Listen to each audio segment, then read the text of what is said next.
Meu nome é Cristina Moutella, faço parte da equipe da Casa Museu Maclabin. Quero dar as boas-vindas a todas, todos e todos que se inscreveram para essa palestra e pela escolha da programação do museu. É uma alegria enorme para nós, aqui no museu, compartilhar pesquisas, saberes, ideias, com tantas pessoas e de tantos lugares do Brasil e de outros países também. Um agradecimento especial à professora Manon Salles, né, por aceitar o nosso convite. A palestra da professora faz parte de uma série de atividades que estão sendo preparadas para acontecer paralelamente a uma exposição que será inaugurada no final de outubro. A exposição tem curadoria do professor Bruno Maia, M. Moda no século XX. Estão conosco também, nesta manhã, a nossa colaboradora Lívia Orsatti, que fará a mediação desse encontro, as intérpretes de Libras Silvia Sato e Cláudia Ferreira, que estarão fazendo parte dessa equipe hoje aqui com a gente. Passo a palavra agora para a Lívia, que vai nos dar outros informes. E que tenhamos uma ótima apresentação. Obrigada pela atenção e bom dia. Bom dia a todos, é uma alegria para a Casa Museu Maclabin receber vocês nessa palestra nessa manhã, num coro que já é tão expressivo. Meu nome é Lívia, eu sou assistente de cursos aqui da Casa Museu, e eu quero passar alguns breves informes. Nós emitimos certificado de participação para essa atividade, eu vou encaminhar no chat o link para vocês preencherem o formulário de presença, e os certificados eles são emitidos para o e-mail de vocês com cerca de um mês, a partir do dia da atividade. Caso a internet de vocês sofra alguma instabilidade, é só vocês voltarem nesse mesmo link que vocês receberam. Bom, com relação às questões, a gente vai fazer a mediação via chat. Então, vocês podem ir encaminhando durante a apresentação da professora as questões no chat. No final da palestra, a gente vai ter um tempinho para fazer a leitura e a mediação das questões para a professora. Sem mais delongas, então, eu passo para a apresentação da Manon Salles, que é doutora pela Escola de Comunicação e Artes da USP, mestre em Ciências da Comunicação pela mesma universidade, atua como docente em diversas universidades brasileiras, nos cursos de Moda e Artes. Como professora convidada do Museu Histórico Nacional, ministra cursos sobre a conservação de acervos têxteis e história da moda. Atua na documentação e conservação de coleções brasileiras da moda e figurinos nos últimos 10 anos, sendo responsável pela conservação do acervo do Instituto do Zuzu Angel. É idealizadora do seminário anual Moda, uma abordagem museológica, e coordenadora do Comitê Científico da Unirio, UFRJ, FCRB. É com muita alegria que a gente recebe Manon hoje com essa palestra. Tenho certeza que a gente vai ter uma manhã incrível. Sintam-se todos muito convidados a estarem aqui conosco. Manon, a palavra é sua. Bom, muito bom dia a todos e a todas. Para mim é um enorme prazer estar aqui com vocês.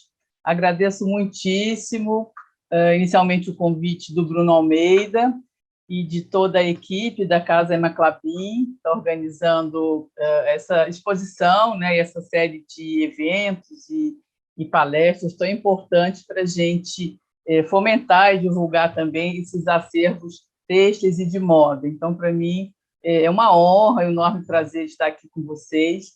E eu queria, então, abordar todas essas questões em relação às coleções, né, têxteis e de vestimentas que circulam nos museus e como essas coleções são organizadas, qual é o poder simbólico dessa roupa e como essas coleções também são vistas hoje em dia a partir desse novo movimento que está sendo feito, né, na Casa Museu Maclabin, quando vocês estão abrindo esse guarda-roupa, né, da Dona Ema e podendo começar, na verdade, uma pesquisa tão importante sobre esses trajes, sobre esses objetos, esses acessórios. Então, eu preparei aqui uma apresentação, né, que eu queria estar passando para vocês, e a gente vai conversando, né, ao longo dessa apresentação, mas a ideia é, a partir dessa coleção, que eu ainda não conheço pessoalmente, em função da pandemia,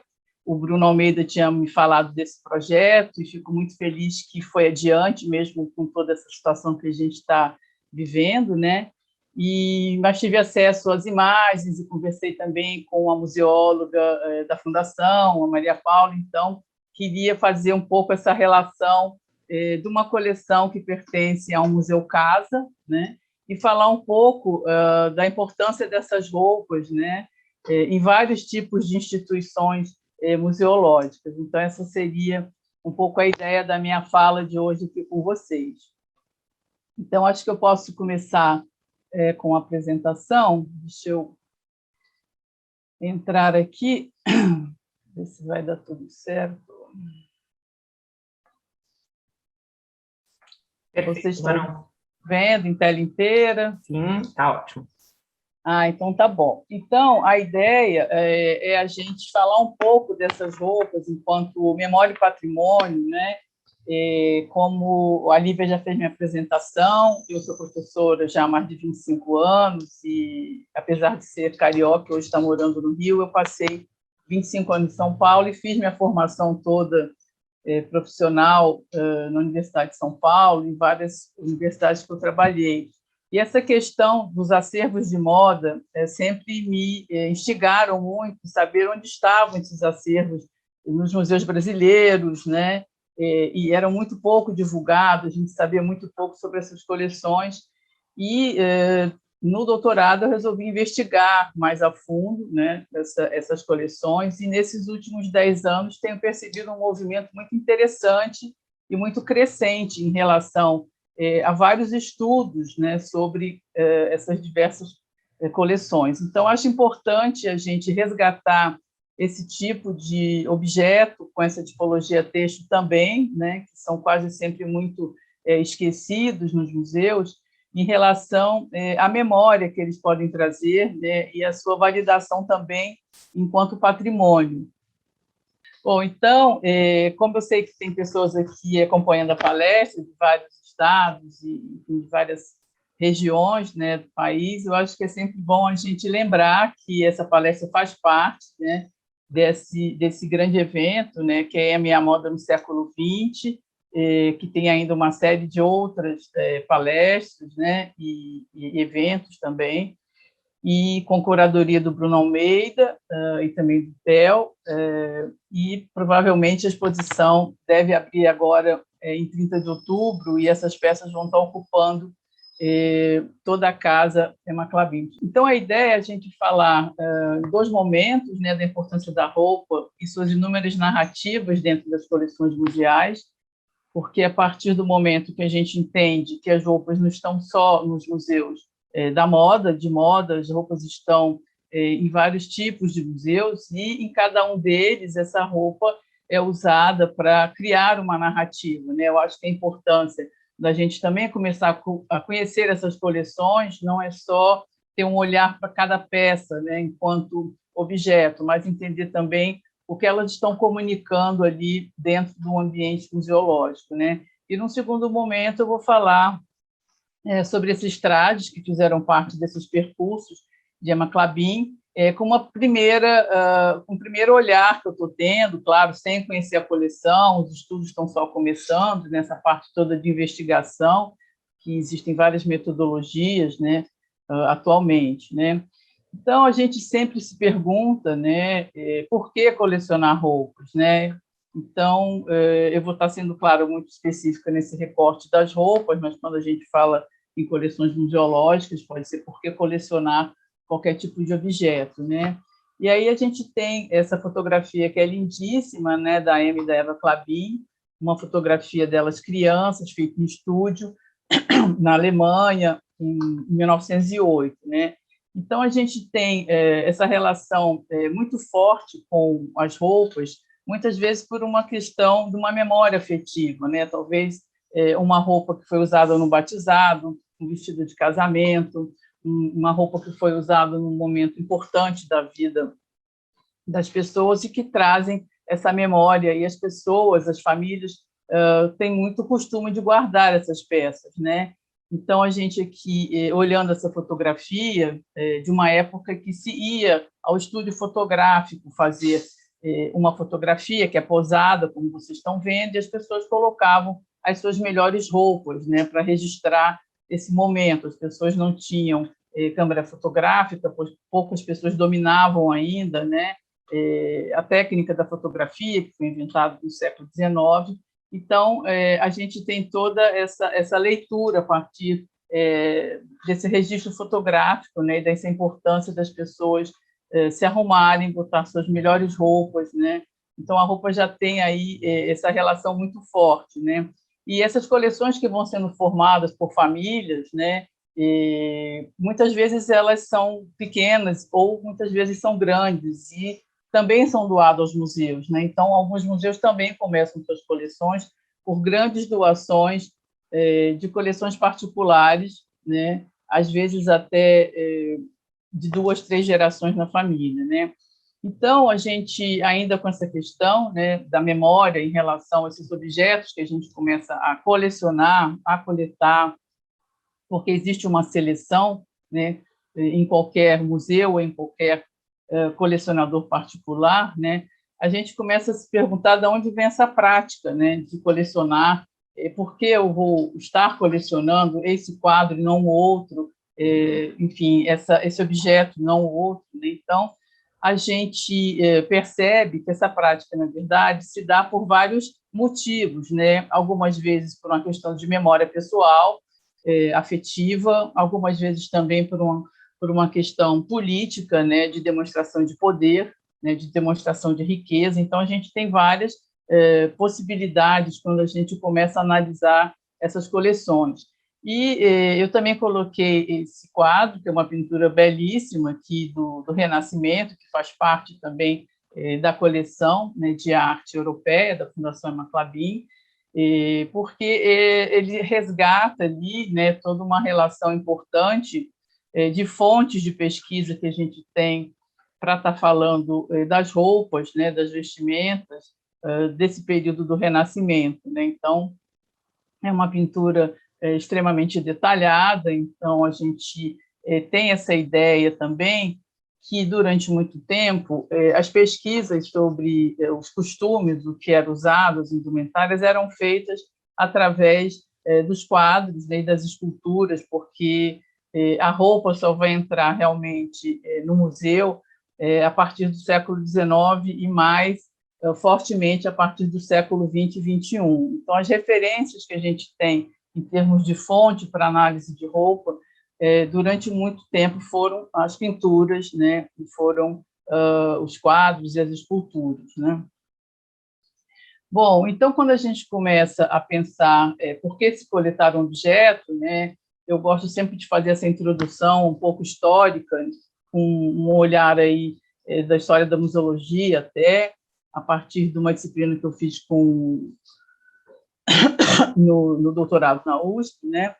E resgatar essa questão dos gabinetes de curiosidades, né? Que quando os nobres e os muito poderosos e ricos, os nobres europeus começam a organizar esses gabinetes de curiosidades com coisas exóticas, né? Que vinham do outro lado do mundo em função dessas explorações. Então, esses gabinetes de curiosidades, eles vão ser os antecessores do que a gente conhece hoje como museus modernos, né?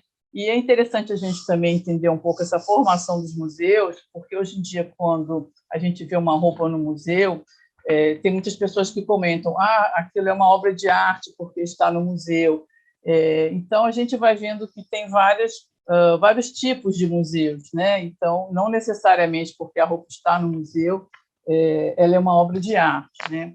Então, a gente percebe aqui que, com esse advento aí dos museus modernos, né, que vão se criando, a partir desses acervos que são coletados nesses gabinetes de curiosidades, né, eles passam a ter uma outra conotação pública, né, uma grande visibilidade, né, a partir da construção dos museus modernos, né? E tem um livro muito interessante da Françoise Choy, que ela fala, né, Alegoria do Patrimônio, muito sobre essa construção, né, principalmente a partir ali da Revolução Francesa, onde tudo que era ligado ao antigo regime cai por água abaixo, né? Então, a gente tem aí esse novo espaço destinado a preservar essas enormes coleções pertencentes antes ao clero, à nobreza, e que, a partir desse momento, começa a ser conservada como bens culturais, né?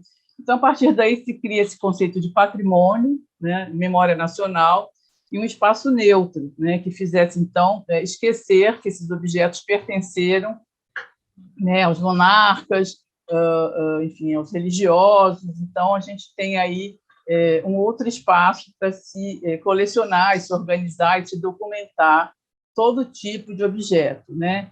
Então, a gente vai ver que existe aí, nesse momento, a criação principalmente dos museus de história natural, os museus de arte, os museus históricos, né? Então, cada museu tem um tipo, vamos dizer assim, de uma maneira mais simplificada, de acervo, né? E dentro da sua proposta curatorial, dentro da sua proposta do seu planejamento enquanto instituição, né? E a gente tem, em relação aos acervos de moda também, essa questão, por exemplo, do sapato, do último sapato da rainha, desculpa, do sapato da última rainha da França, da Maria Antonieta, que foi sempre uma grande referência da moda, do exagero da moda desse período barroco, né, ligado ao antigo regime. E foram uma das poucas peças que sobraram, né, desse período, porque eles foram guilhotinados, enfim, tudo foi destruído e queimado. Então, essa peça foi leiloada há pouco tempo, uma das poucas peças que restaram, né, desse momento aí tão rico da história da França. Isso para dizer que esse objeto também passa a ter um olhar quase de fetiche, né, em cima desse sapato, pelo contexto todo histórico que ele representa, né? Então, se a gente for pensar como essas roupas vão, desculpa, adentrar aos museus, né, e como essas coleções têxteis começam a se formar, e principalmente porque essa dificuldade em se colecionar, né, os têxteis, né, as roupas também, né?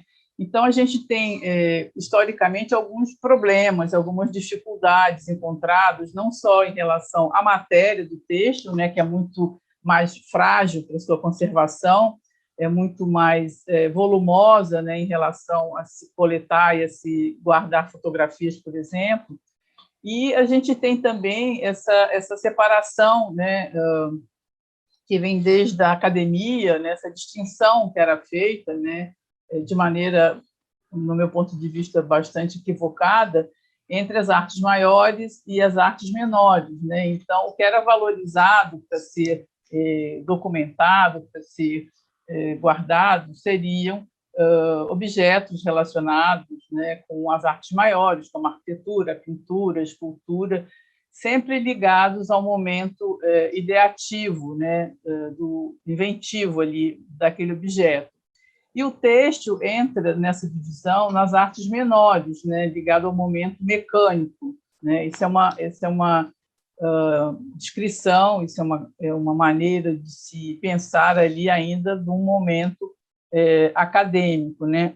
Acadêmico, que eu digo, ligado à Academia Francesa de Belas Artes, né? Então, como o têxtil ficou sempre também sendo considerado ali uma arte menor, ele tinha muito menos importância nessas coleções. Mas, mesmo assim, existia uma produção bastante importante, né, dos têxteis, principalmente a partir do século XIX, em função aí da Revolução Industrial, e eles começam a ser mostrados enquanto categoria nas exposições universais, e começa a se organizar essa coleta no Museu de Têxteis e Artes Decorativas de Lyon, né, desde 1846.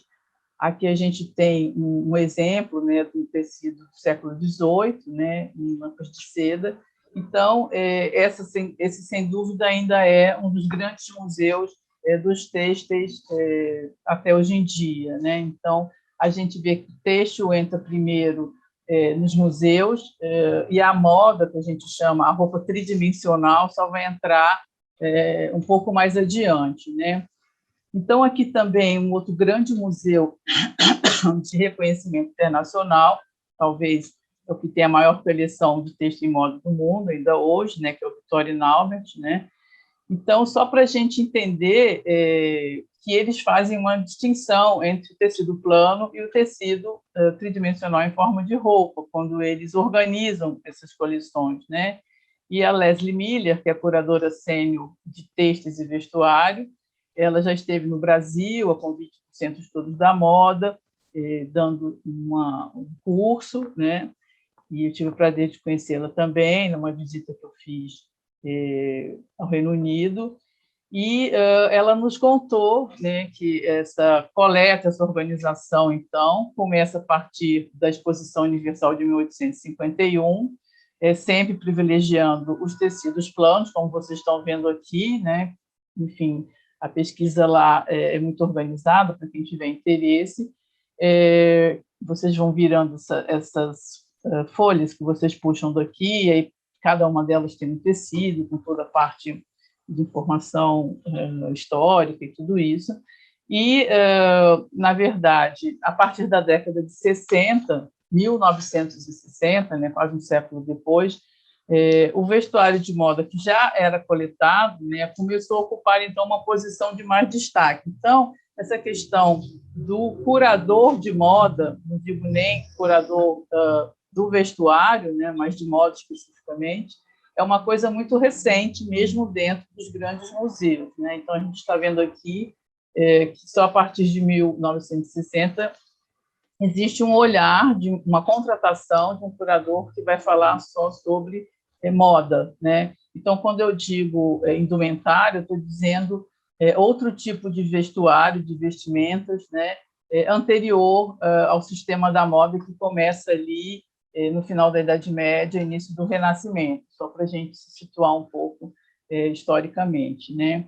Então, a gente percebe que esse texto começa a fazer parte desses espaços museológicos, né, que antes eram voltados somente para a arte, ou para os animais, ou para a botânica, e para outras áreas do saber, né?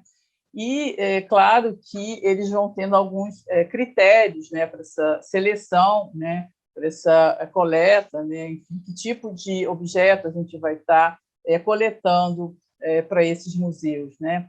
E também a gente tem que lembrar que esses grandes museus, que a gente chama enciclopédicos, como o Victoria and Albert, o Metropolitan, eles também começam a coletar e a organizar essas coleções, e mais adiante, já no século XX também, eles abrem um departamento só para esse tipo de objeto e tipologia, né? Então, eles começam a organizar esses textos em função, primeiro, os tecidos planos, depois as roupas, né? Tecido com forma, como eles chamam, ou dress em inglês, ou vêtement em francês, e seus acessórios, né? Então, aqui nessa primeira imagem, a gente tem a frente de um colete masculino do século XVIII, né, que é o bordado que é feito no tecido plano, e depois eles recortam e fazem a montagem, né? Então, aqui é a frente do colete, aqui os bordados, e aqui o bolso, né? E tem vários exemplares nesses grandes museus, e também das peças prontas do século XVIII, do século XIX. A gente já começa a ter dificuldade em encontrar peças de séculos anteriores, né? Como a gente vai ver até uma citação do Daniel Roche, né? E aqui um outro vestido, que é o Robert Lafoncese, que também foi uma peça importante durante aí o século XVIII, e que existem alguns exemplares também nesses museus, né? Então, a gente vai vendo que essas coleções começam a se organizar dessa maneira, né? Aqui uma citação do Daniel Roche, que eu acho interessante. Ele tem um livro também muito importante, né, que ele fez uma pesquisa muito profunda sobre essa questão das roupas no século XVII e XVIII, e ele fala: os tecidos antigos são raros e frágeis, razão porque, embora os especialistas possam realizar milagres de reconstituição, as roupas em exposição anteriores ao final do século XVII são raras, né? Então, aqui a gente já tem um vestido império, já do século XIX, né? E inspirado aqui nas esculturas gregas, e a gente já tem, inclusive, nos museus brasileiros, exemplares originais desse vestido, como aqui no Museu Histórico Nacional, só para citar um dos museus, a gente tem da Viscondesa de Montserrat, que eu já até mostrei num curso de História da Moda que eu dei aqui, e são peças que a gente tem em vários museus e são mais acessíveis, né, nesse sentido até de conservação, por não serem tão antigas, elas estão no estado de conservação melhor, né? Então, a gente vê que toda essa mudança, né, em relação aí a esse olhar, né, porque eu vou colecionar um vestido que foi usado, que tem marcas do corpo de alguém, que tem manchas de suor, que é um objeto que ficou tão próximo, né, de uma pessoa, diferente de um quadro, diferente de uma escultura, né?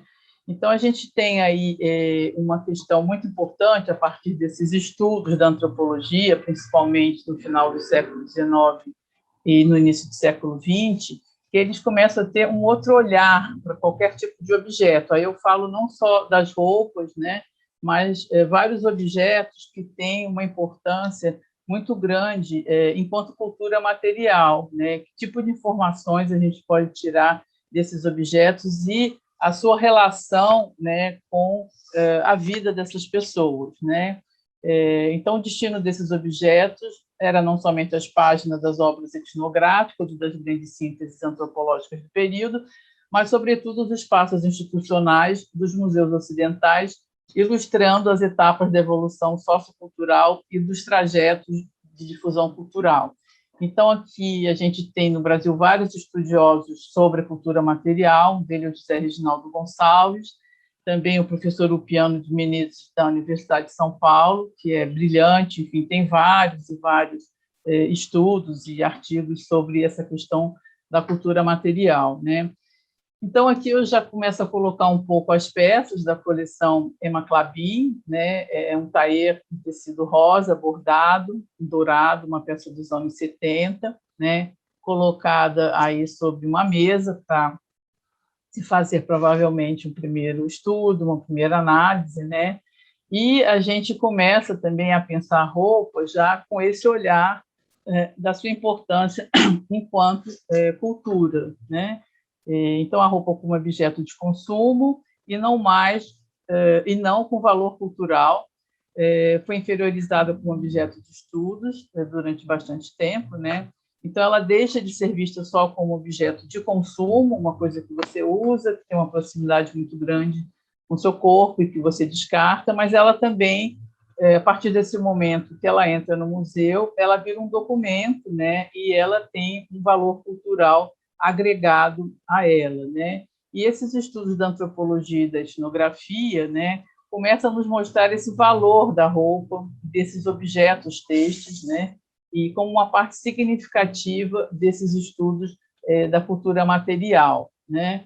Então, aqui também uma outra citação, né, que é muito interessante, né, que José Reginaldo Gonçalves fala, é a partir dessas coordenadas teóricas, fundadas numa concepção de cultura, como um agregado de objetos e traços culturais, que veio a se delimitar uma área de pesquisas, os chamados estudos de cultura material, né, que a gente tem hoje vários pesquisadores pautados já com esse olhar, né, que é muito mais interessante, né, e muito mais profundo em relação ao estudo dos trajes e das indumentárias e quantas histórias podem ser contadas a partir de uma peça, né?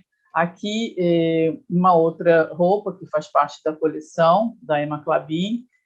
Aqui a descrição que existe, né, na catalogação, provavelmente do museu, é um traje feminino, autor desconhecido, a origem é Hong Kong, século XX, adquirido em 1956, seda bordada, pingentes de metal, galão bordada e fita bordada. Em algumas fotografias aparece ela usando, se não me engano, numa festa fantasia, mas nos estudos posteriores do Bruno e da equipe toda de museologia, eu acho que eles vão poder investigar melhor, né, essas relações que existem. Então, também é muito interessante, quando a gente começa a ver a coleção, né, a gente vê a quantidade de roupas que tem, casacos de pele, estolas, né, principalmente da década de 1960, né?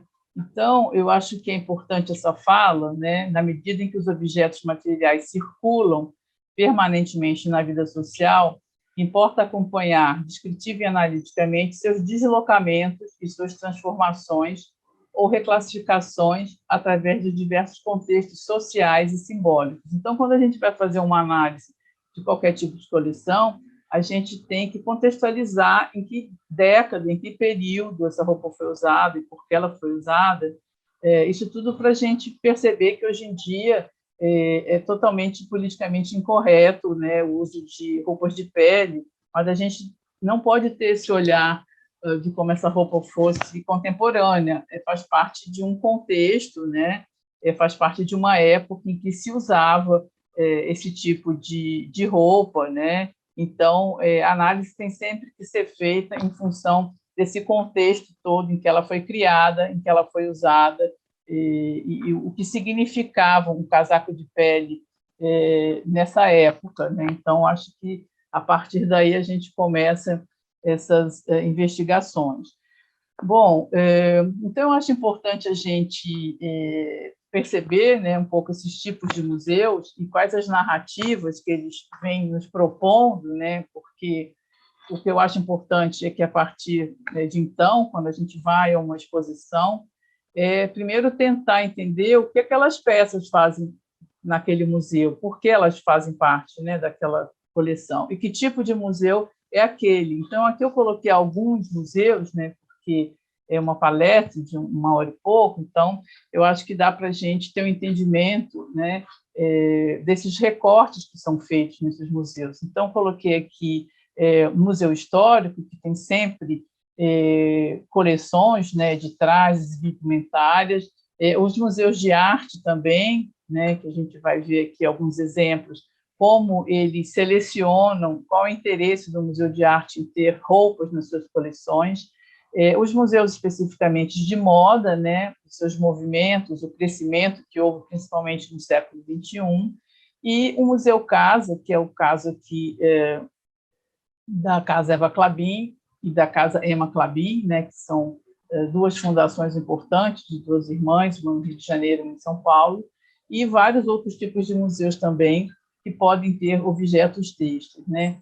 Então, quando a gente fala aqui da importância da roupa e suas inúmeras narrativas dentro dos museus, a gente começa a perceber que os museus históricos, né, tanto no Museu Histórico Nacional aqui no Rio, como no Museu Imperial em Petrópolis, né, que tem esse manto de coroação, na verdade, todo esse traje do imperador Dom Pedro II, qual é a importância, né, do museu ter esse tipo de roupa, né? Então, se tratando do Museu Imperial em Petrópolis, a coleção deles é bastante direcionada para peças que foram usadas pela família do imperador. Então, tem peças de Dom Pedro II, da imperatriz Teresa Cristina, da princesa Isabel, de moradores de Petrópolis, de pessoas que se relacionavam com essa família. Então, existe um recorte, né?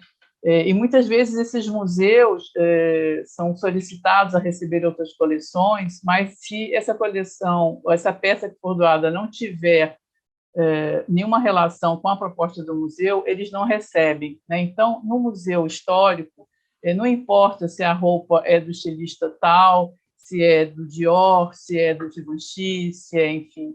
O que importa aqui é a relação de quem usou essa roupa, né? Então, o importante é que esse traje pertenceu a Dom Pedro II, né?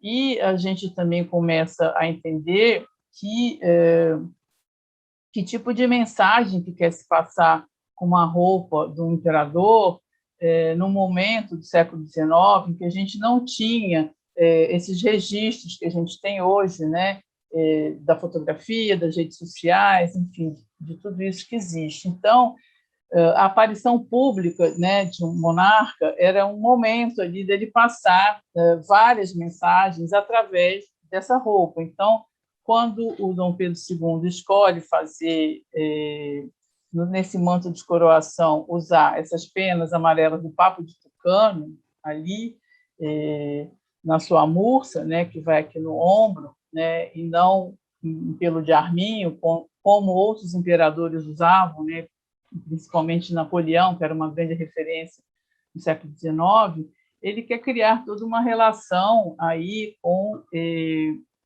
as florestas, né, tropicais, o tucano, o amarelo, o verde do tecido, né, e todas esses bordados que existem nesses mantos, geralmente são relacionados às folhas dos cafezais. Então, cada uma desses elementos que compõem um traje no museu histórico tem uma função, não é gratuito, que está ali, né? E o objetivo seria esse tipo de coleta, né, de olhar.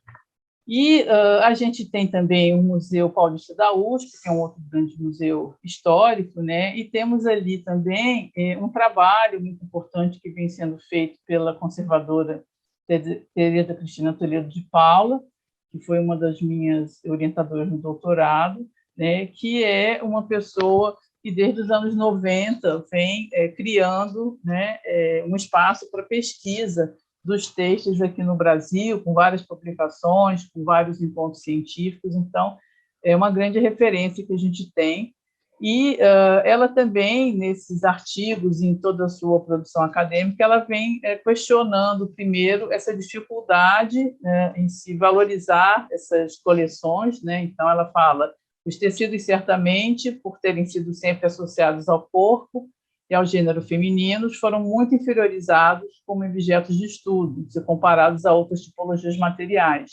Herdamos e preservamos por séculos a antiga noção de que um tecido, dado a sua proximidade com o corpo e os sentidos, não deveria ser suporte de expressão, né? Então,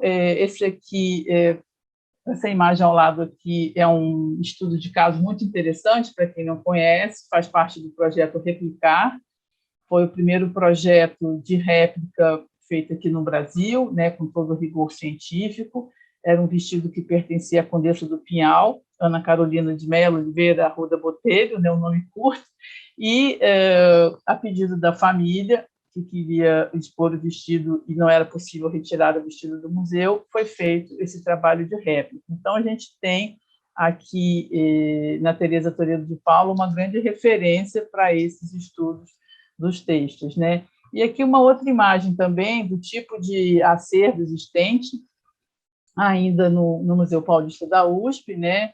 Muitos uniformes, né? Ministros de Estado, de senador do Império, traje de gala civil.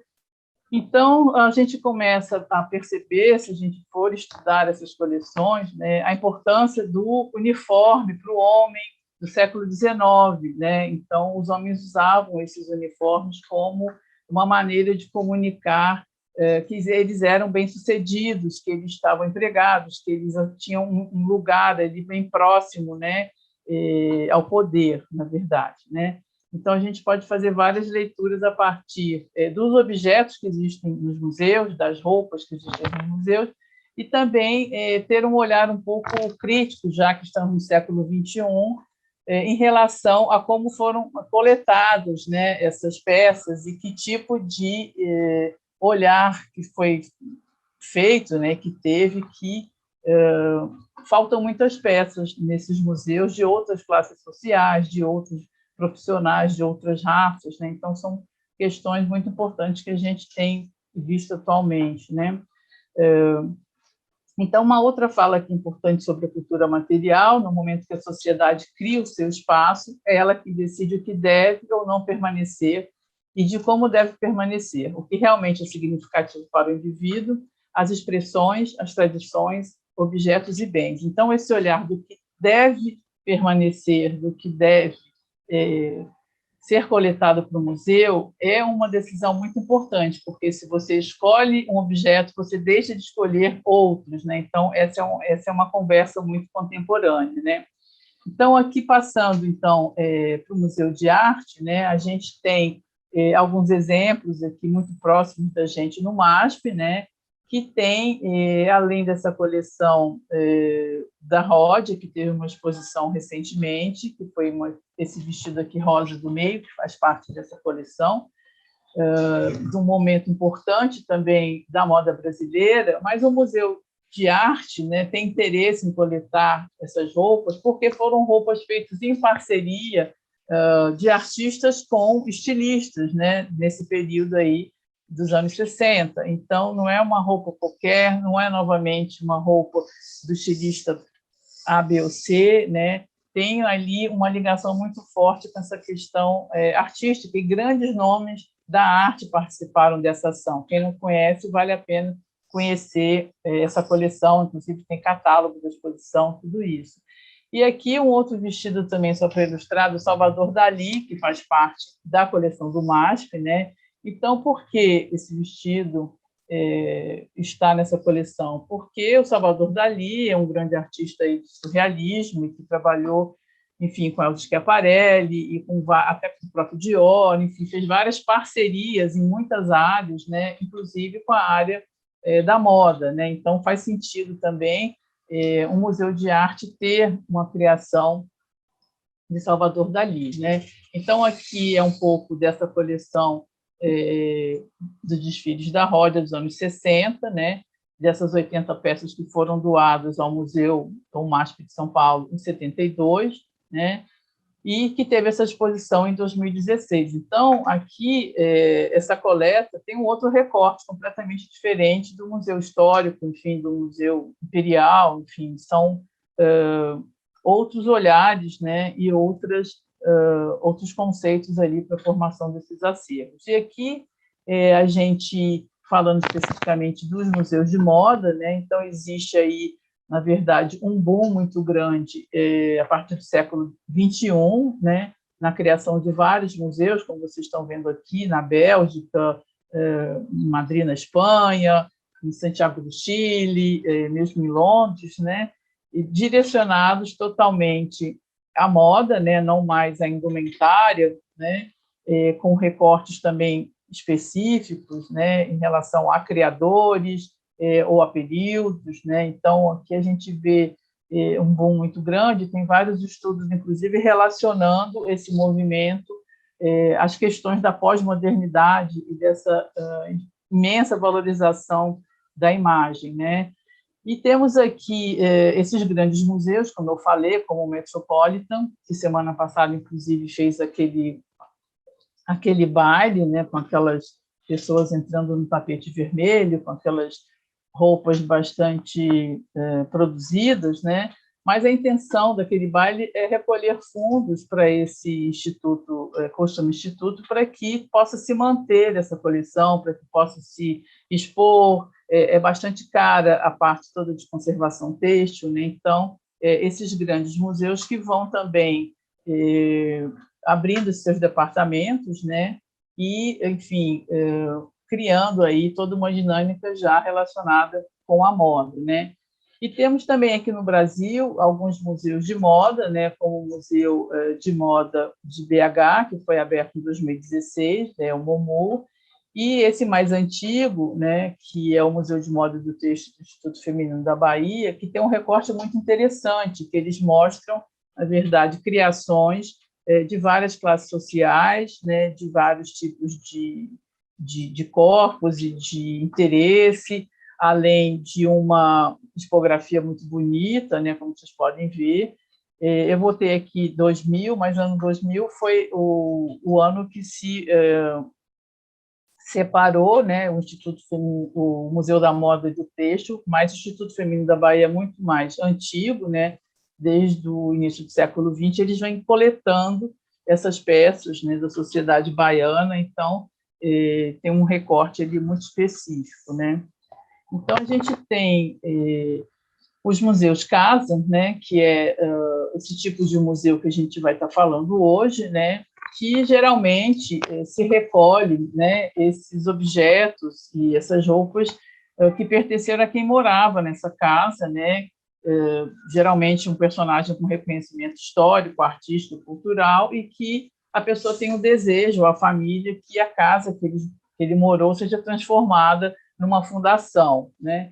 Então, aqui, mais relacionada com esse universo da moda, a gente tem alguns exemplos também internacionais, né, como esse Museu do Christian Dior em Granville, que foi a casa que ele passou a sua infância, e que hoje em dia é um museu Dior muito bem organizado, importantíssimo. Então, essa relação também com o Dior eu quis trazer porque é um dos criadores, né, que tanto a Eva como a Emma Clabin tem uma das peças assinada por Dior, né, que é considerado um grande nome da alta costura aí no século XX, e que também vestia uma clientela, assim, vamos dizer, mais clássica, né, dentro de visão aí dos grandes estilistas do século XX.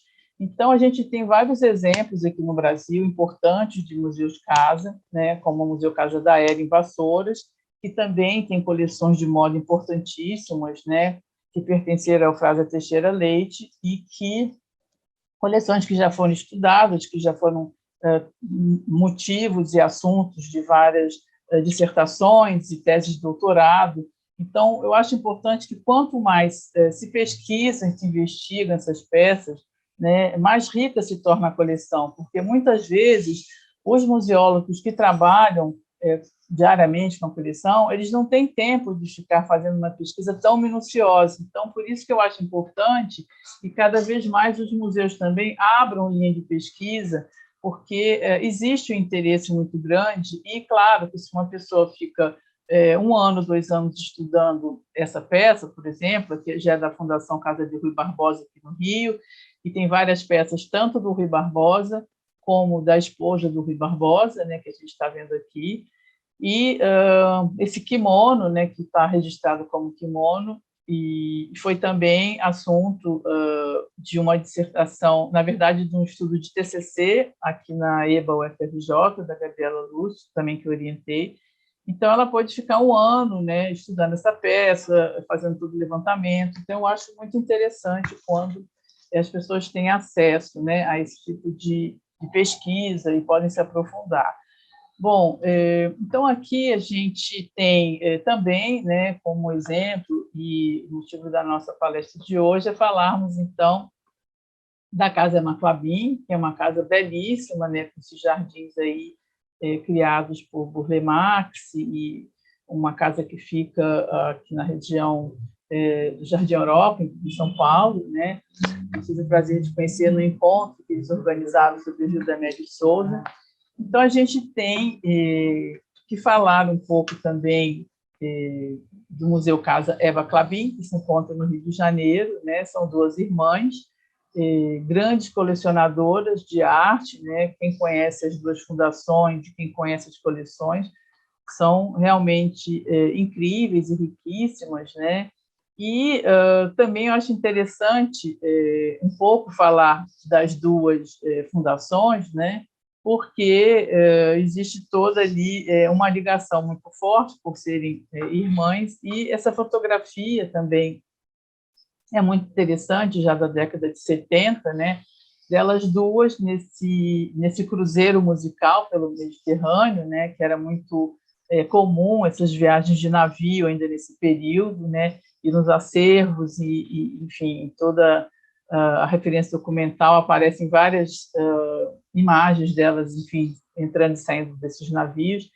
Mas, a partir da fotografia, que é uma fonte importante nessa pesquisa também dos trajes, né, a gente já começa a identificar, né, esse tipo de recorte, né, que a gente vai encontrar nessas peças, né, as 2 vestidas provavelmente para um baile, com um casaco também, uma estola de pele, né, e é muito interessante porque a casa Eva Clabin aqui no Rio, que eu conheço um pouco mais, né? Inclusive agradeço à museóloga Ruth Levi, que ela me me deu esse importante catálogo dessa exposição que foi feita, Universos Sensíveis, as coleções de Eva e Emma Clabin, né? Então, relacionando esses dois universos, né, de duas grandes colecionadoras, né? Então, a gente tem aqui essa capa, né, do catálogo, que é muito bonita, que, além da fotografia delas, traz aí importantes obras de arte que fazem parte das duas coleções, né? Então, lembrando, né, que as duas fazem parte de uma geração de imigrantes, né, que vieram da Lituânia, israelitas, e que são grandes colecionadoras de arte, né? E elas viveram na Europa durante muitos períodos, né? Então, a gente tem que considerar, né, todas essas questões quando a gente começa também a analisar esse guarda-roupa, né, que ficou aqui enquanto memória, né, toda essa relação muito forte com a Europa, que elas viveram muito tempo, imigrando da Lituânia, que é um país, um lugar extremamente frio, né? Então, isso tudo fica na memória, eu acho, familiar. Então, aqui o acervo da Fundação Eva Clabin, que fica aqui na Lagoa, no Rio de Janeiro, como eu falei, que eu tive já mais acesso presencial, né? E aqui é o quarto, né, dela, nessa imagem menor aqui, e essa portinha que vocês estão vendo aqui abre para o closet, né, que é esse que está aqui, né? E foi muito interessante que, quando eu fui visitar esse museu, a primeira vez, quando eu voltei para o Rio, já tem 6 anos, eu falei, bom, tem tempo que eu não entro aqui, vou ver. E a pessoa que faz a recepção me falou, ali é o closet, tem umas roupas, assim, claro, depois de eu ver todas as obras de arte, peças desde a antiguidade, de Renascimento, e eu falei, tem roupas, então é isso que me interessa, eu quero ver, eu quero entrar para ver. E eu fiquei surpresa, porque são muitas roupas, né? São quase cerca de 80 peças catalogadas, né? Entre os vestidos, enfim, os sapatos, as luvas, os chapéus, enfim. E estão nessa exposição permanente, né? Como era o closet dela. E também é interessante falar que eu conheço também um pouco mais dessa coleção, porque já foram feitos alguns projetos de pesquisa, né? Um deles pelos alunos aqui do Senai CETIC, coordenado pela professora Ana Paula de Carvalho, né? Que eles fizeram todo um levantamento dos tecidos e da parte técnica de cada objeto e propuseram uma nova ficha técnica, né? Então, é muito importante, quando a gente começa a estudar essas coleções, primeiro que a gente tem um entendimento do que existe ali, né? E muitas vezes as próprias instituições não têm tempo de ter esse olhar tão detalhado. Então, a partir dessas pesquisas, né, a gente vai conhecendo um pouco mais também do universo pessoal, tanto da Eva quanto da Emma, que vai começar a ser estudada agora essa coleção dos textos, né? E foi muito interessante também que foram encontradas várias peças, além da roupa feita pelo Dior e pelo Jean Patou, né, sapatos da Chanel, por essa costureira, a Zuni Davi, né, e vocês estão vendo aqui a etiqueta, inclusive no vestido, né, que atendia uma seleta clientela aqui da Zona Sul do Rio de Janeiro. Então, esses detalhes são muito importantes para a gente começar também a primeiro levantar esses outros profissionais que existiam aqui no período, né, que é muito pouco citada, né, essa costureira ou modista, né, a gente não pode nem falar estilista, né, mas a gente vai encontrando essas particularidades, né? E nesse catálogo também eu encontrei aqui essa citação, né, que eles fazem, porque essa coleção de textos e de moda ainda não entra aqui como peças, vamos dizer assim, catalogadas. Enfim, eles colocam: o closet exibe peças do guarda-roupa de Eva Clabin, verdadeiras reminiscências da moda nos anos 60, 70 e 80. Ali podem ser encontrados modelos franceses de Christian Dior e Jean Patou, os vestidos de gala usados nas viagens a bordo dos grandes transatlânticos, estolas de pele, bolsas, luvas e seus inseparáveis chapéus. além da coleção de sapatos com etiqueta como Charles Jourdain, Chanel e Salvatore Ferragamo. E é também interessante porque um outro estudo foi feito, né, com a Ruth Levy, o Diogo Maia, que é um biólogo, e com o apoio da Unirio, né, do professor Ivan, que eles até apresentaram no último seminário Moda e Museologia, que eles fizeram toda uma nova guarda para a imensa coleção de chapéus que existe da Eva Klabin. Então, a cada estudo desses, né, a gente vai dando mais visibilidade, né, a essa coleção, também dos trajes, dos textos da Eva e agora da Emma Klabin. Então, aqui, vendo um pouco essa coleção, né, que para mim é uma novidade, né, eu acho que como para todo mundo, são peças realmente muito importantes, e com a curadoria do Bruno Almeida ele vai estar revisitando ali o século XX, falando de momentos importantes a partir desses objetos, né? Então, claro que quando a gente vai fazer uma exposição como essa, é feito todo um trabalho anterior de seleção das peças que têm condições de serem expostas, as peças que precisam ser restauradas, com um importante passo, né, para qualquer tipo de coleção. Então, muitas peças foram restauradas aqui, que eles me contaram, que isso é muito, muito importante, né? E algumas foram selecionadas para exposição e outras vão continuar em acervo, né? Então, a gente tem aqui também uma história, né, de vida que a gente vai relacionando com essas peças, né? Primeiro, essa educação delas entre o Brasil e a Europa, né? Moraram na Alemanha e na Suíça durante a Primeira Guerra Mundial. E a Emma Klabin, quando volta ao Brasil na década de 40, ela assume a empresa da família, depois do falecimento do pai, o senhor Essel Klabin, né? Um empresário que teve muito destaque no desenvolvimento da indústria de papel e celulose no país, como a gente sabe, né? Então, a gente percebe, olhando para algumas peças que ficaram, né? O guarda-roupa da Emma, eu acho que tem um número um pouco menor de peças, talvez, do que o da Eva Klabin, porque a Eva faleceu primeiro, provavelmente teve um cuidado em se selecionar e se escolher aquelas peças, né? Então, a gente percebe aqui que ela usava, né, talvez por esse percurso que ela fez de vida, né, de assumir uma grande empresa, nesse período em que as mulheres não estavam tão à frente, no sentido de chefiar, né, uma empresa desse porte, e todo um movimento ali, né, ainda para as mulheres ocuparem esses postos de trabalho, né? Então, a gente vê muito o tailleur associado ali à imagem, né, da Emma Klabin, e a gente vai entender um pouco que o tailleur, isso daqui está descrito como autor desconhecido, década de 60 e 70, brocado em laniça, fio metálico dourado, padrão pésame ou caxemira, forro de seda, botões metálicos dourados, zíper plástico.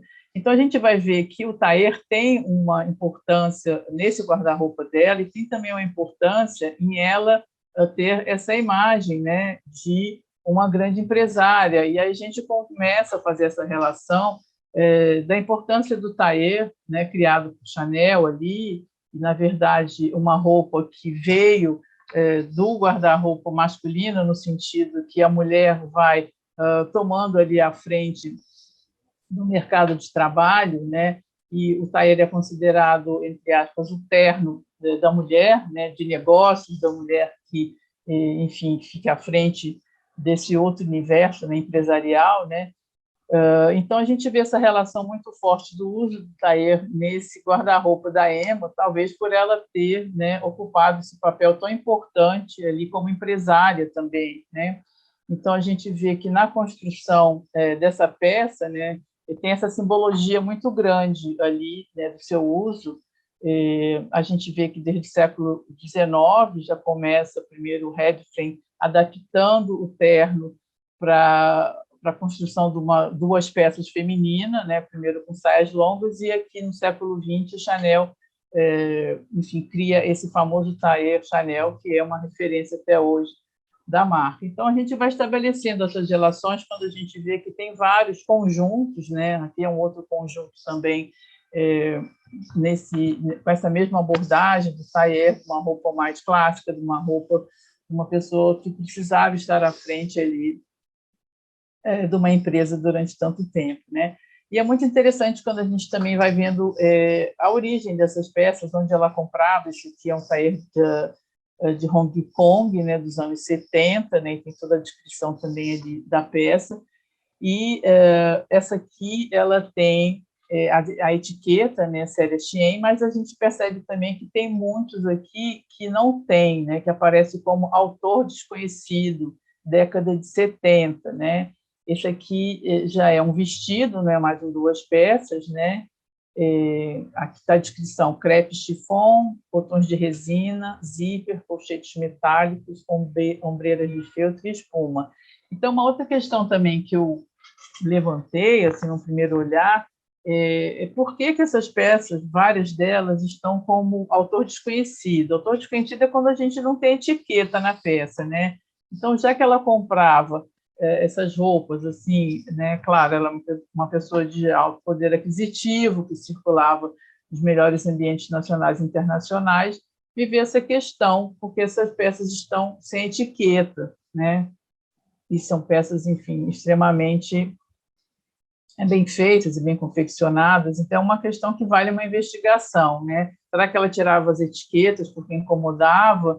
Não sei, ou se alguém fazia essas peças, enfim, assim como a irmã que tinha uma costureira na zona sul do Rio. Então, são questões que a gente começa a pensar, né?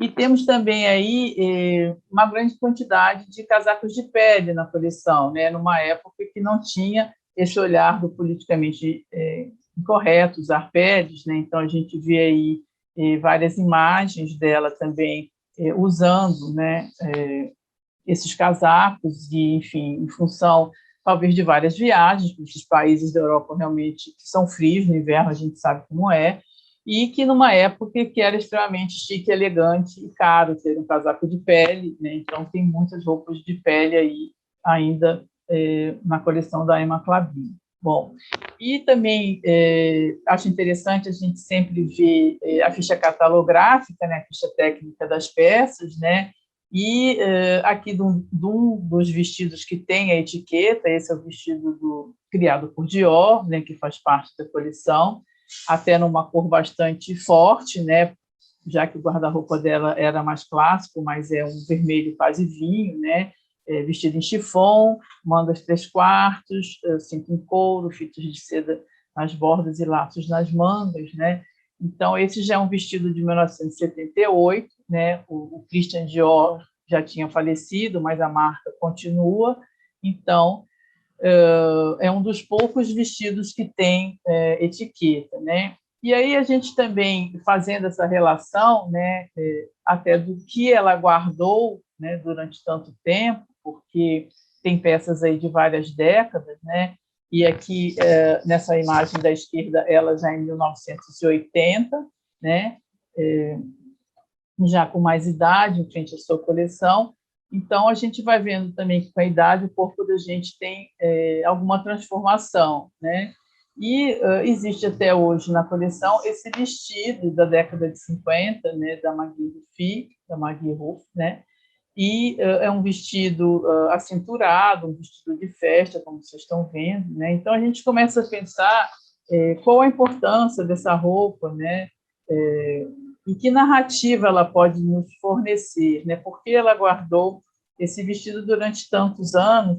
Porque provavelmente nos anos 80 ela já não cabia mais no vestido, mas será que esse vestido teve alguma importância em algum momento da vida dela, para ela guardar durante 40 anos, junto ao seu guarda-roupa, né? Que geralmente a gente vai descartando as roupas que não dão mais na gente. Então, conversando com a museóloga Maria Paula, ela trouxe também essa questão, que é interessante, né, que é mais uma questão para a gente estar investigando, né? De repente, é isso que a gente fala da memória afetiva da roupa. De repente, esse vestido tem uma relação de um momento importante da vida dela, a gente não sabe, né? Então, também a parte dos acessórios, essa bolsa também da década de 40, né? Uma bolsa lindíssima, ainda com referências aí fortes Art Deco, né? E que também foi guardada durante várias décadas, né? E não sei se ela continuava em uso ou não sei a condição hoje em dia que está esse objeto, né? E também acho importante quando a gente tem as fotografias, né, para a gente estar tendo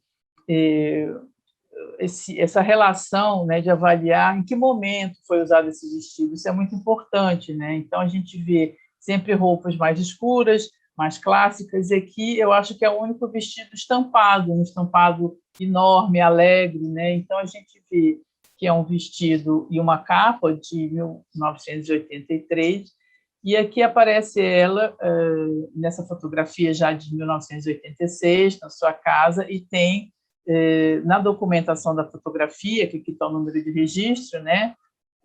Recebendo amigos em sua casa. Então, era para um momento mais de descontração, né? Um momento mais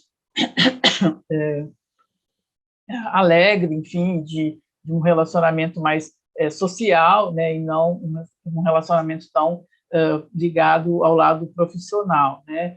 Então, a gente vai vendo esses patrimônios culturais, que lugar que eles ocupam, né, nas cidades, e como esses objetos também influem secretamente na vida de cada um de nós, né? Então, essa é a ideia da gente poder ter um olhar, né, para esses objetos enquanto cultura material e enquanto importância ali na vida e no cotidiano, aqui no caso da Emma Klabin, né?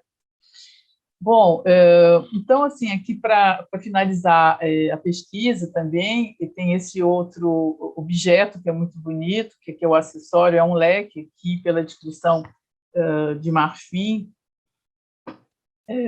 do século 1900, né, início do século XX, né? Então, o leque é um objeto muito ligado ali a essa mulher ainda do século XIX, a essa mulher da Belle Époque, já passando para o século XX, mas de uma mulher extremamente refinada, uma mulher que frequentava, enfim, né, espetáculos culturais, e é um objeto também bastante antigo. A gente não sabe se ela usava com frequência ou não, porque, claro, aqui faz muito calor, enfim.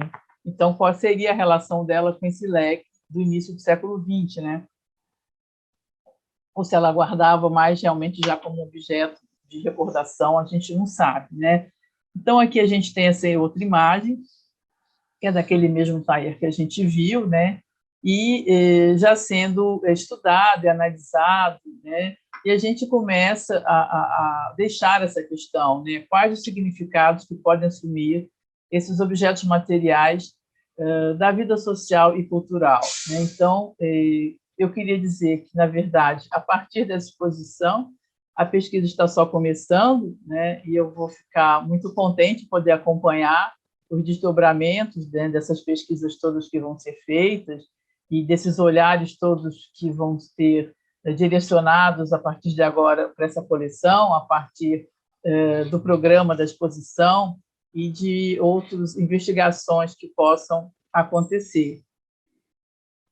Bom, então eu agradeço, né, a todos vocês e fico aqui agora aberta para as perguntas, né, para a gente poder conversar um pouco sobre tudo isso que eu falei aqui. Deixa eu voltar aqui para a sala. Manon, muito obrigada, foi excelente a apresentação, acho que está todo mundo bem inquieto aqui e animada. Eu vou ler algumas questões que a gente recebeu até agora. Sim, claro. Enfim, vamos começar a aquecer aqui os motores, e à medida que outras pessoas tiverem suas questões, podem indicar no chat, tá bom? A gente vai fazer a dinâmica assim. A primeira questão, Manon, da Laís, ela pergunta assim: como funciona o processo de conservação e restauração das roupas? Sim, o processo de conservação é bastante complexo, né? Então, a gente tem assim uma primeira grande divisão, que é a conservação preventiva, que a gente não faz intervenção nenhuma na peça, e a conservação chamada curativa, que é qualquer tipo de intervenção que a gente possa fazer na peça que altere o objeto, né? Então, a gente considera já uma lavagem, né, uma restauração curativa, né? Então, a gente faz a conservação do objeto sempre pensando em deixá-lo em reservas técnicas, em lugares que tenham um equilíbrio entre a iluminação, entre a climatização, um controle muito rigoroso de higienização também.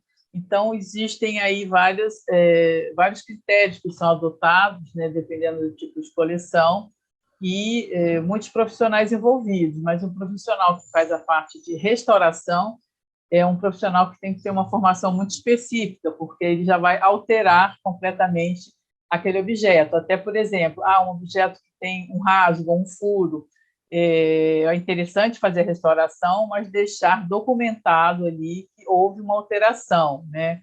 A ideia não é, a gente chama, não é falsificar o objeto para ficar como novo em folha, é mostrar que ele já teve um uso, um desgaste, mas a restauração é importante porque, senão, a partir daquele momento, ele pode só piorar, né? Enfim, e ter rasgo, ter manchas, enfim. Então, eu acho que é um pouco isso.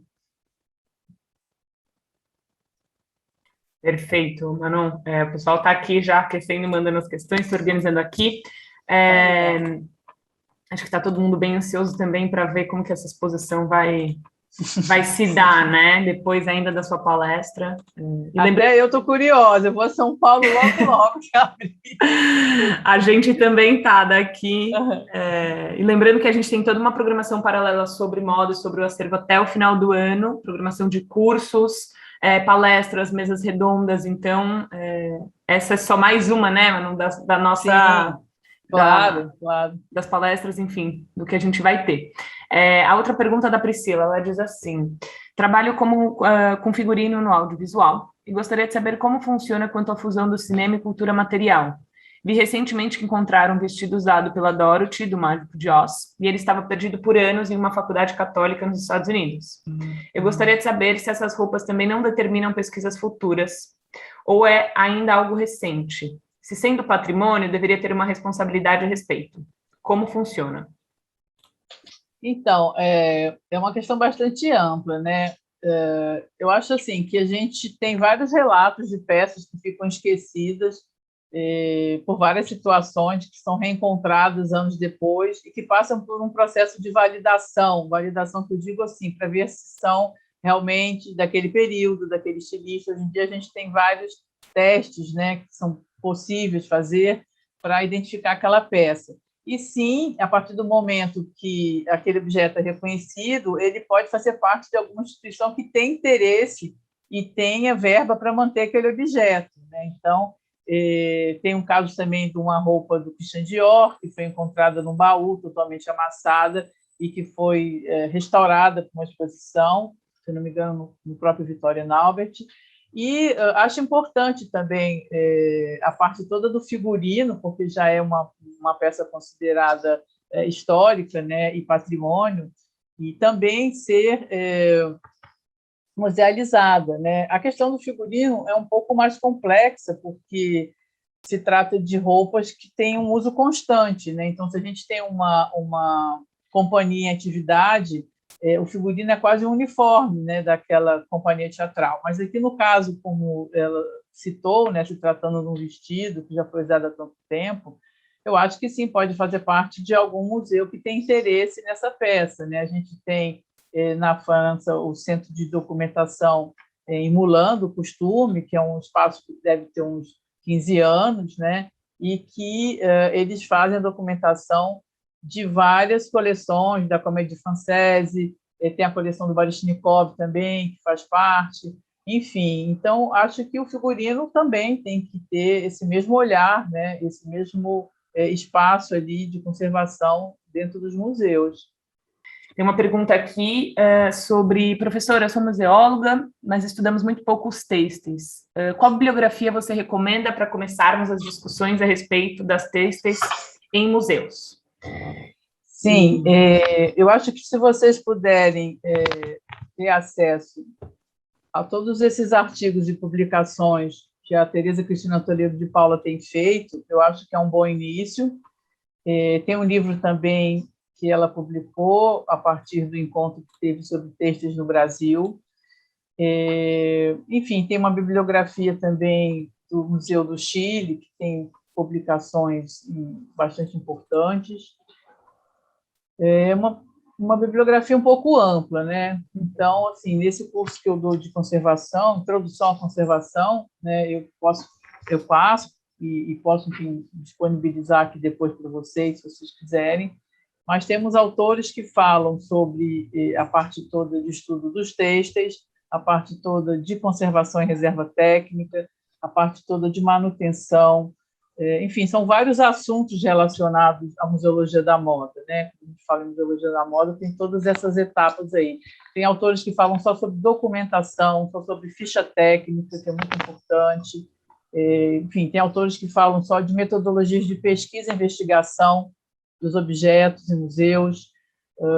Então, ficaria difícil eu passar aqui, assim, agora uma bibliografia, né? Então, eu acho que se puder começar a ler os textos da Teresa Toledo de Paula, interessante, do próprio José Reginaldo, do próprio Daniel Miller também, que é um antropólogo americano, da Lou Taylor, que é uma pesquisadora inglesa, que também fala muito sobre essa questão dos textos em museus. Então, são esses autores assim que eu acho que ela pode começar a pesquisar, né? Nesse seminário que a gente organiza aqui, modo uma abordagem museológica, também tem os anais, né, que estão publicados no site da Casa Rui Barbosa, e nesses anais tem vários artigos, e ali tem as bibliografias também, então também pode ser um início para as pessoas já terem uma ideia, né, a partir desses artigos, né? Perfeito, Manon, obrigada. Outra questão, acho que eu vou fazer as duas juntas da Joyce.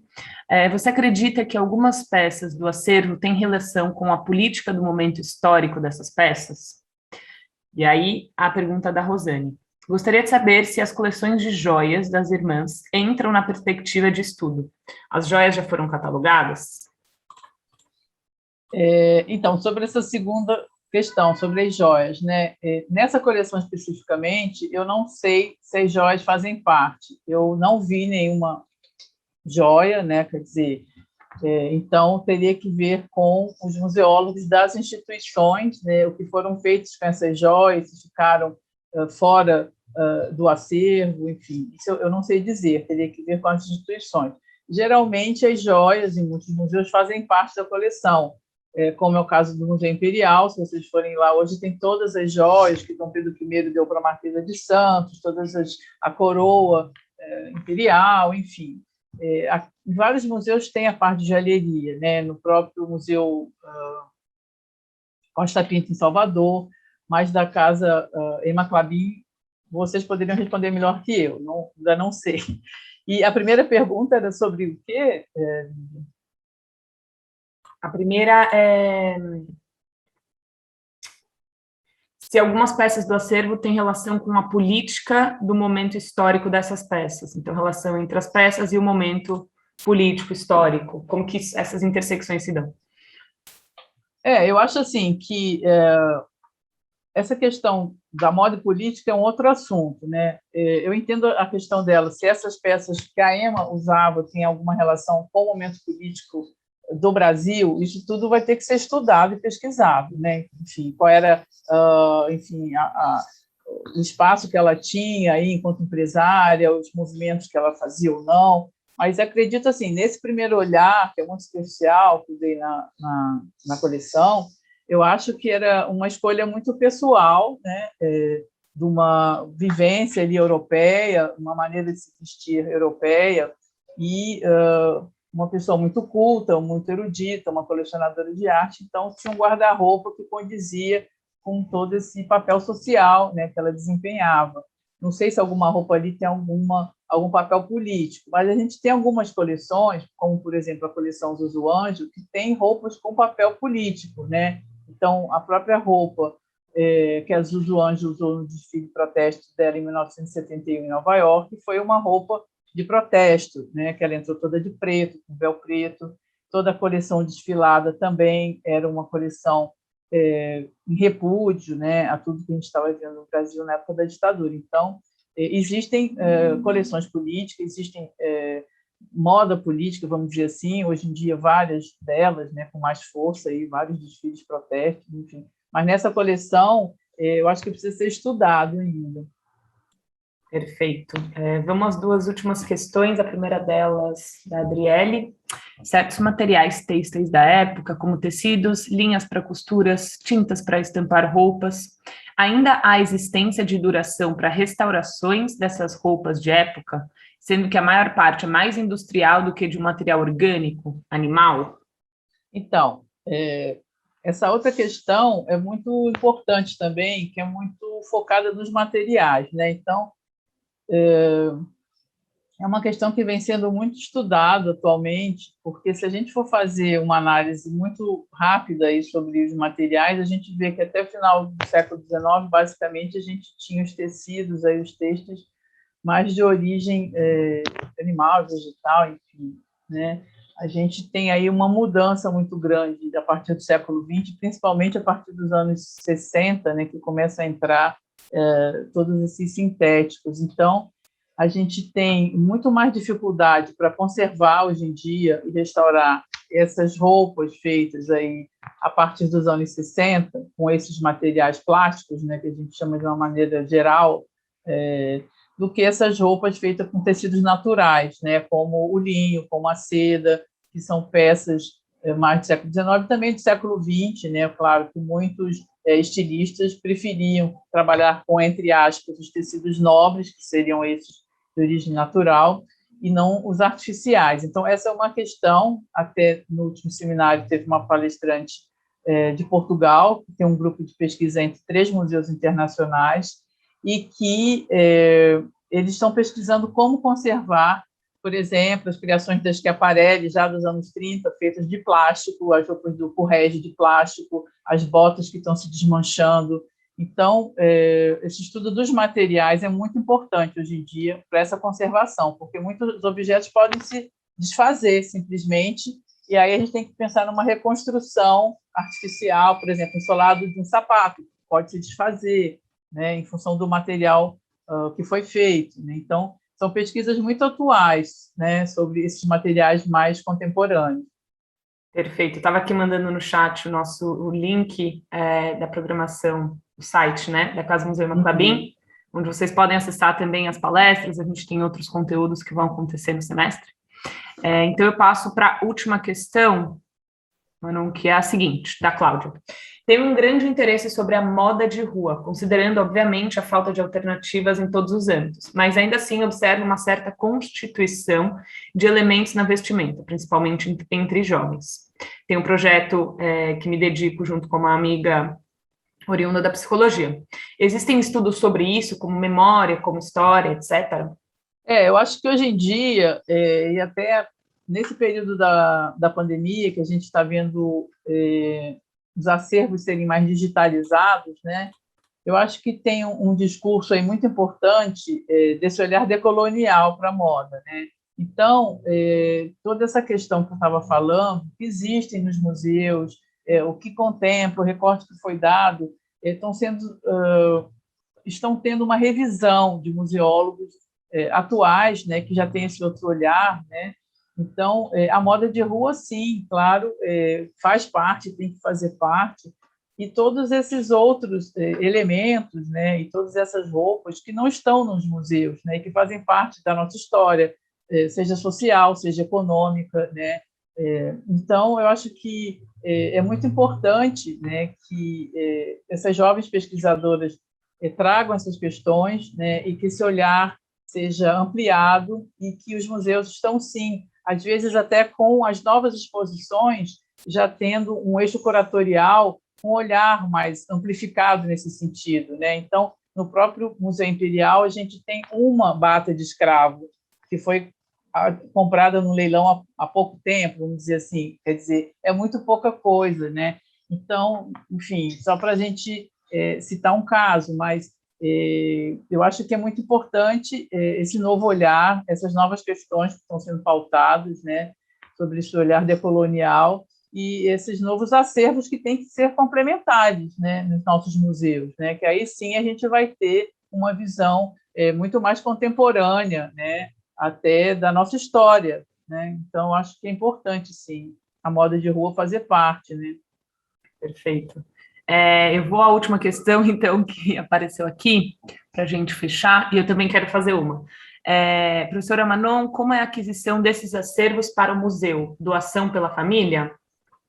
Então, tem várias possibilidades. A doação, né, é a mais recorrente, vamos dizer assim, mas existe também um grande mercado, né? Por exemplo, a própria Sotheby's, né? Que é uma grande casa de leilão, existem leilões de roupas, né? Então, se a gente, por exemplo, pensar no Museu de Kyoto, né? Que é um museu no Japão, dos anos 70, grande parte da selva foi comprada, né? Então, são compradas em leilões, são, às vezes, grandes museus que não têm mais como conservar aquela coleção por falta de espaço, por falta de verba, elas também podem ceder para outros museus algumas peças, podem ser negociadas, né? Então, geralmente por doação, mas também por compras em leilões.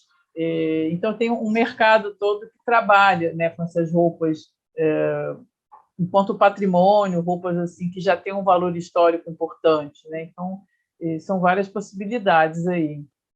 Vou aproveitar para fazer a minha questão, então. Claro. Manu, eu fiquei muito curiosa, porque tem um fenômeno que você mostrou de uma certa musealização da moda nos anos 2000, né? Na Europa, no Brasil, então várias instituições que abrem a partir dos anos 2000, e eu queria entender o que isso diz da própria moda, assim, por que os anos 2000 marca um pouco essa abertura dessa musealização, como que você enxerga esse movimento?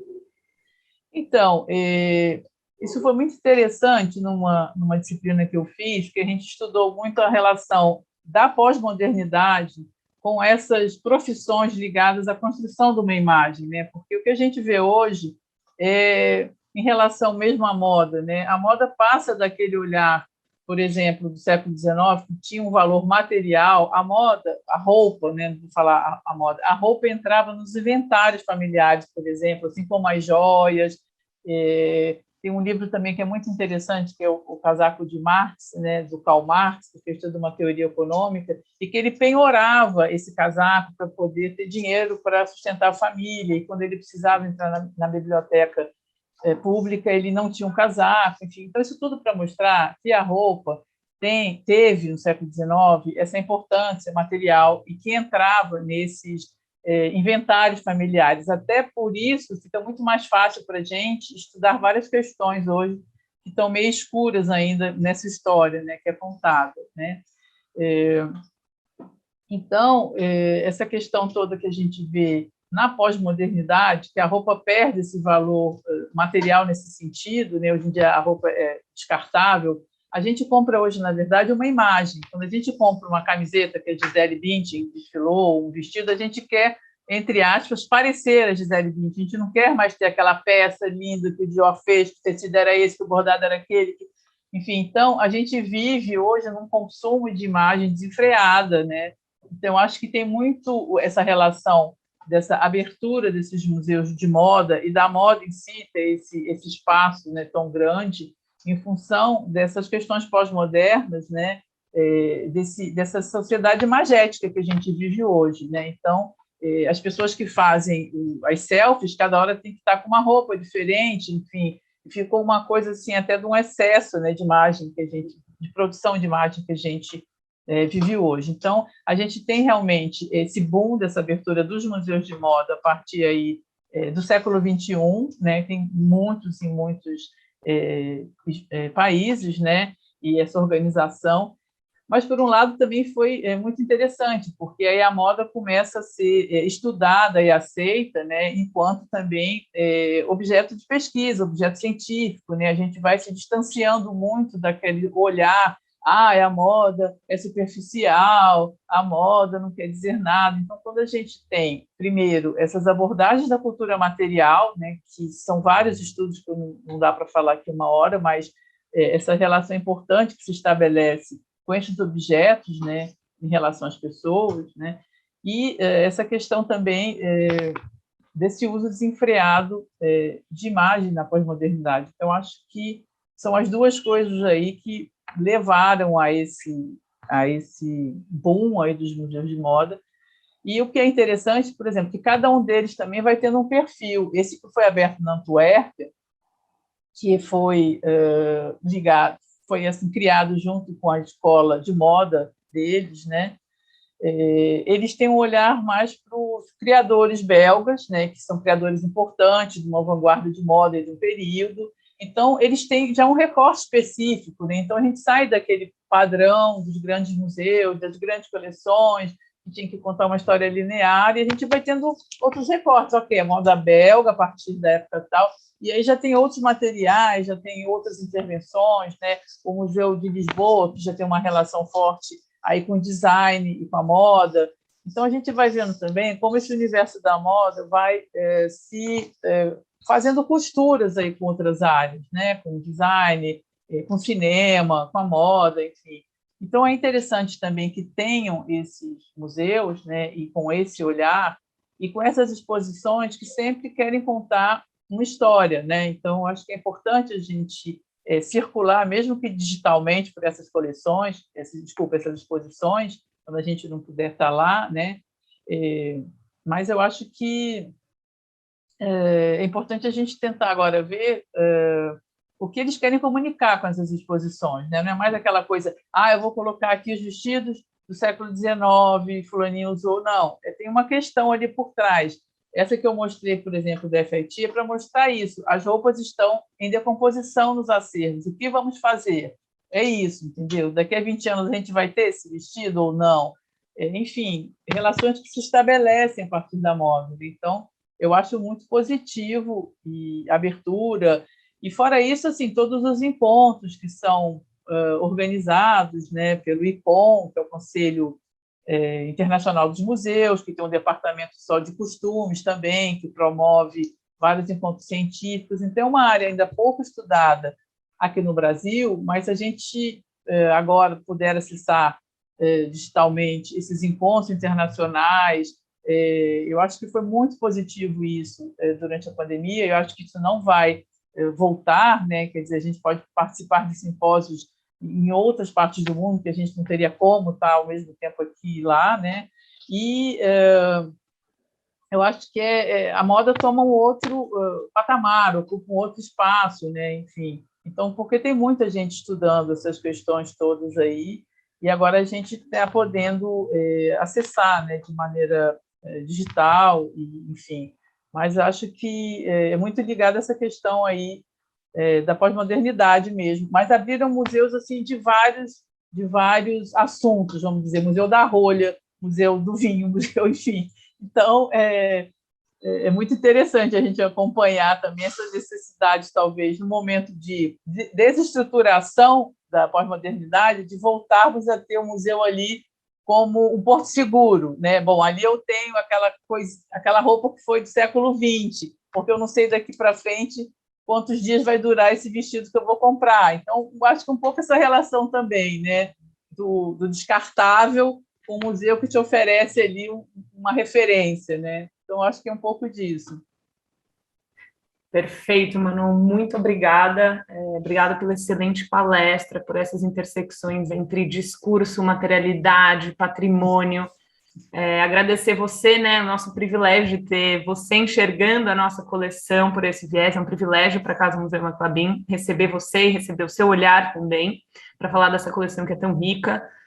Lembrando que a exposição abre aqui em São Paulo no dia 30 de outubro, vai ficar até dezembro desse ano. Caso vocês não tenham possibilidade de nos visitarem, a gente tem toda uma programação digital, online, de cursos, palestras, mesas redondas. Então, fica aqui o nosso convite para vocês acessarem o site, o nosso Instagram, e agradecer mais uma vez, Manon, pelo seu tempo, agradecer Cláudia e Silvia, intérpretes de Libras, Cris Motella, nossa coordenadora de programação, que faz com que tudo isso seja possível, e espero que vocês tenham aproveitado. Eu certamente gostei muito, e um ótimo sábado para todos. Então, eu queria me despedir, agradecer a todos vocês que estão aqui nesse sábado com a gente, dividindo essas questões, conhecendo um pouco essa coleção, e parabenizar vocês, agradecer o convite do Bruno Almeida, para estar participando desse projeto incrível que vocês estão organizando. E, assim que possível, eu vou estar aí conhecendo essa coleção. E muito obrigada a todos vocês, né, pelo convite, por essa manhã aqui tão agradável. Tá? Um grande abraço a todos.